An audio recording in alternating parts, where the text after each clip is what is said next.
What's up, everyone? It's Ruby here, bringing you guys another movie review. Today, we are going to be reviewing Spider-Man Across the Spiderverse after I just saw it in theaters today on premiere day. So, first, I have a kind of a short story of my theater experience, which has nothing to do with the movie, but, it was okay. So for the last few years now, I've pretty much mostly seen movies on premiere days or preview days, usually like opening week. So usually the theater's pretty crowded, but it's usually pretty good. But today was an experience because today. Basically, there were these, group of, kids, I think they were, 14 or 15 or something like that. They were definitely young. I mean, obviously it was dark, I couldn't really see them. But, they were, I guess they were, by themselves, whatever. And they were just, they caused a scene. They caused a scene. Of course, they eventually had to be escorted outside of the theater, but it was a whole to-do. It was a whole thing. I think one of the kids wanted to fight someone. I don't know, but yeah. I mean, we kind of knew that they were gonna be a nuisance from the moment they walked in, because just their demeanor. But yeah, so that happened. But that's. Sometimes when you go to theaters, you get weird experiences.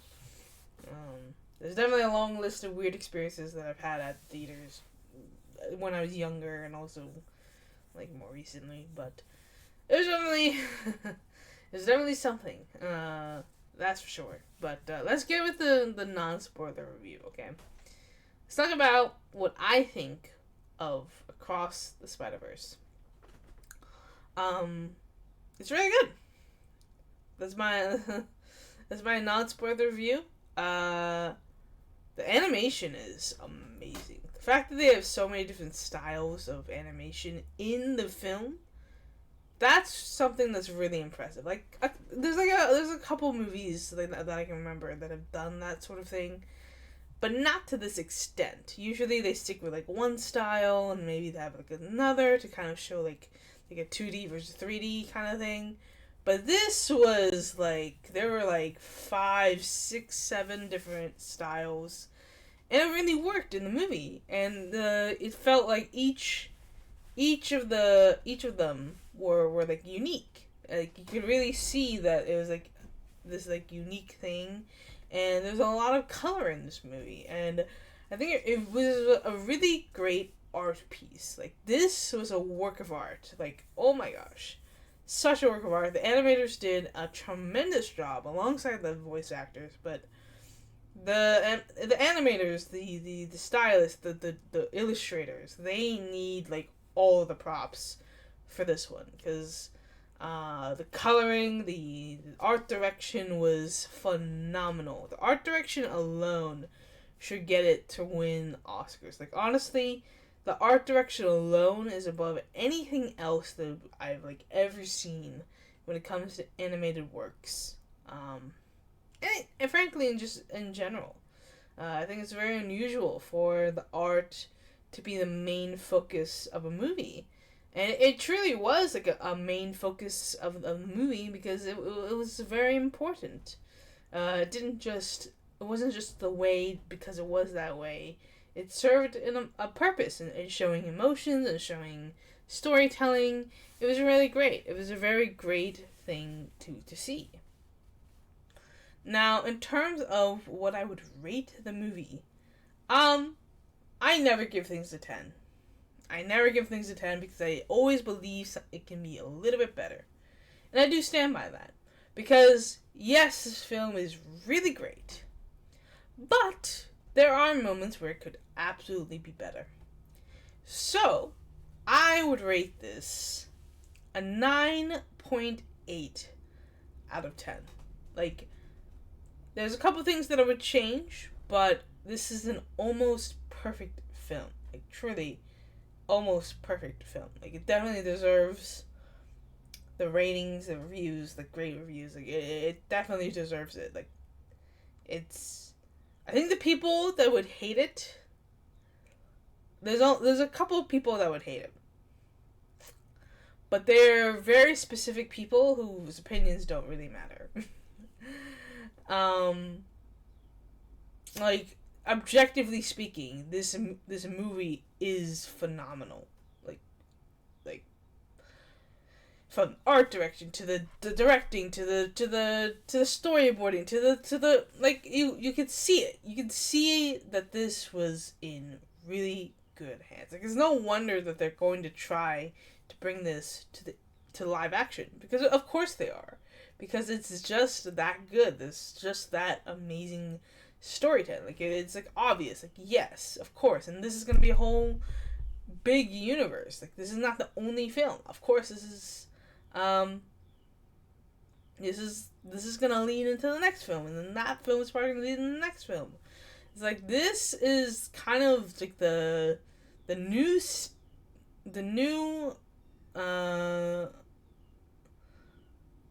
this is the new objective for animated movies. Like, this changes the game for quality animated movies, because a lot of I don't remember if it was said that this was like CGI or if it's like hand drawn. It felt like certain parts of the movie were hand-drawn. And that's something that's very rare, because usually right now it's like CGI or like sometimes even AI at this point.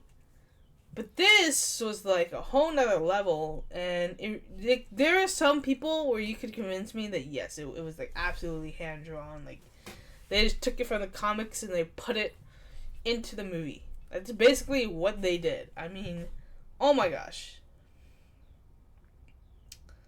But yeah, that's my non-spoiler review.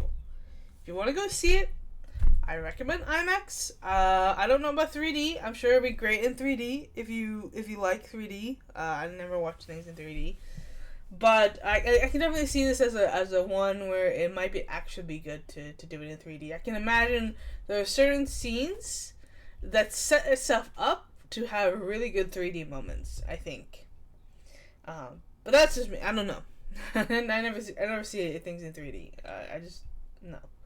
But if you're into it, maybe try it. Definitely recommend an IMAX or like the 40X. Well, not 40X. Just like the XD sort of thing, where it's like, you know, best of the best. You know, Cinemark, AMC. Definitely buy those tickets. I went in the afternoon or the noon, so it was matinee tickets, so it was a lot cheaper. I wasn't really looking for the price, most so just looking to just have it done because I have a free day today. But yeah, it's like really good, and you know, I don't think I have too many complaints. But we can get into spoilers. So we will be getting into spoilers. So if you don't want to know, you can leave this video now, go see it in theaters, come back later, bookmark it, whatever. But yeah, we're gonna talk about them. So hopefully you have left if you really want to be not spoiled. Alright, so let's get into it. First of all, this wasn't even really a Miles Morales movie. I mean, of course, he was sort of the center, but this was really a Gwen Stacy movie, which was really great. I kind of liked that we started off with Gwen Stacy. We saw a lot of her character, her own story, because that's something that often like doesn't happen, right? Like, Gwen Stacy is just often like kind of like the side piece in the Spider-Man stories, especially the live action ones, especially like the animated works. Like, she's usually just a side piece. Like, it's not even Gwen Stacy that's usually the main focus. It's usually like Mary Jane, right? Which is great, but definitely think it's really great to see kind of Gwen Stacy stepping up and being the main focus, being the main character. Because that is something that right now, with Spider-Man media, and even in Spider-Man comics, it really hasn't really been a thing, like, for a bit. Like, of course, she's had her own comics, which is what Spider-Woman is based on. Like her, like, Gwen Stacy in this movie is based on, obviously, comic iterations. But it's like, it's very rare. Because, really, for a Spider-Man universe, the main focus is Spider-Man. Like, Peter Parker, or I guess now it's Miles Morales, but, whatever they're doing with, and whatever they're doing with the comic books right now, which is not great. But we really got to see a lot of different characters, a lot of different iterations. Even the Lego version of Lego Spider-Man. That's such a fun thing. You know what would be perfect for them to do? Sony, or just really whoever, probably Sony, make a Lego Spider-Man game.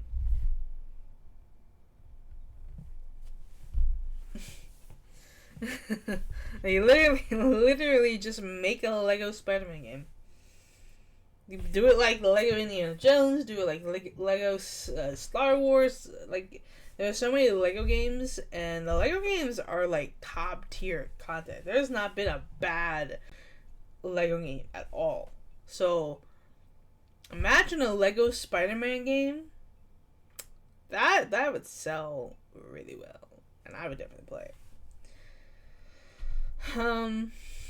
Now, of course, I didn't expect this to be like a two-part kind of thing, but I kind of like that it was, because it obviously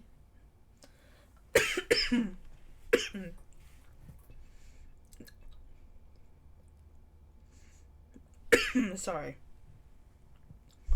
It's obviously something that can be a much bigger story.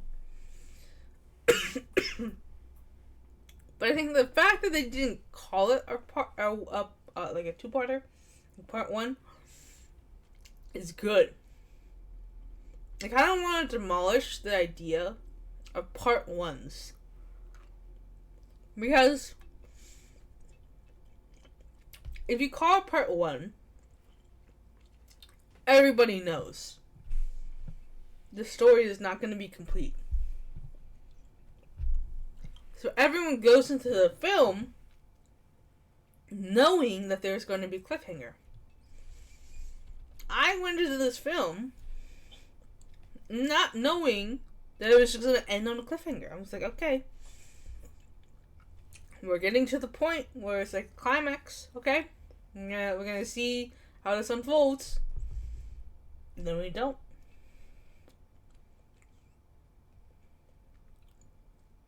And that's something that should be normalized. Because when you advertise something as a part one, you're giving away the ending. Because part ones always end the same way. They always do. Look at it. Ever since we did part ones, look at Harry Potter, Deathly Hallows part one. How do you end? Voldemort gets the wand. Mockingjay, part one. How does it end? Rue dies, or not Rue. Her sister dies, right? It's like part ones always end in a very specific way, because it needs you to have a cliffhanger so that you want to see part two. Now, because it didn't call it part one, you can't really argue that there's going to be a part two. What you can argue is that the next film is going to obviously address this very issue. But we don't know if it's going to be 2 parts. We don't know if it's going to be 3 parts. We don't even know if it's going to be 4 parts. This could be a whole giant plot for a a Spider-Man universe. Like, truly, this could be the start of a cinematic story adventure that doesn't end at all. The way you do that is by not calling it part 1, because you're going to end with part 1, part 2, part 3, part 4. Because what I really want to see is the abolishment of 2. Like, instead of calling it Spider-Man 2, you just call it Spider-Man Across the Spiderverse. Call it Spider-Man Through the Spider... whatever. You don't call it 2 or 3 or 4. Because when you number them, it kind of takes away the value of the movie. Because it's like now there's 10 Fast and Furious, right? And you can keep count because, they're numbered. And everyone's like, there's 50 Fast and Furious movies. What is happening? What if it wasn't numbered? Like, obviously, the numbering system works. Because it's like, this one is just gonna follow up the other one. But it doesn't have to be like that. It doesn't have to be like that. Because it's better and it makes you actually have to name something different instead of just calling it 2. Like the sequel naming is so lazy. It's so lazy. I would rather have a subheading. I would rather call it Superman Legacy. I don't want there to be a Superman Legacy 2. I just want you to call it Superman whatever. Superman Brainiac. I don't care. As long as it has an interesting naming convention. Because calling it 2, 3, 4, 5... What are we in, 2nd grade? We can count. We all can count. We got it. There's multiple movies, but it's when you call it Spider-Man 1, Spider-Man 2, Spider-Man 3, everyone thinks it's a trilogy. But it doesn't have to be. If you never market it as a trilogy. I kind of just want the whole trilogy thing to go away. Because trilogies are so overused now. It's at this point, just don't end it. Because you're just going to have to remake it again. And it's we don't need remakes. We just want continuations. It's so silly. Anyways, I'm getting away from the whole point. And this is a really good Spider-Man movie.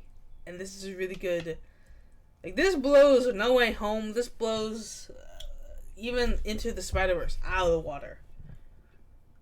It is far better. I would argue that this movie right here, this one, is the best Spider-Man movie of all time.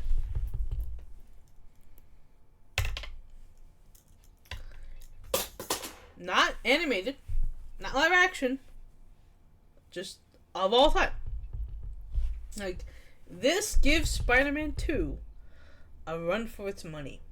This gives every Spider-Man movie we know a run for its money. It is one of the best comic book movies of all time. Now, I do think there are some better ones. None of them are live action. But this is really good. This is something that I hope that the DC kind of strives to do with this animated universe. I love DC animated universe, the DCAU. I love the DC animated universe because there's a lot of great movies in there. But it does need to step up the bar. I definitely think that DC is absolutely capable of doing something like this with I don't know, Wonder Woman or The Flash. Like, imagine an animated Flash movie where it's like this, basically. Like, this style. Not the story. Like, the story can be different. But this style. Like, this should be like a common... Like, this should... Like, there used to be a thing where animation had its unique style. You always knew what a Disney movie was. You always knew what a Pixar movie was. You always knew what a DreamWorks movie was. Because it has a certain style to it. But everyone is leaving that behind to use the same style across all of their movies. Like, everything looks the same now. And it doesn't need to be. This is a great example of how you make something unique. You find your own style. This is what it should be. Like, before we had the DC AMU, each animated movie took the style of the artist and put it like everything was supposed to be in the style of how it was drawn in the comics. That's why you have such unique looks for a lot of the DC animated movies. But that went away when you try to make it all unified.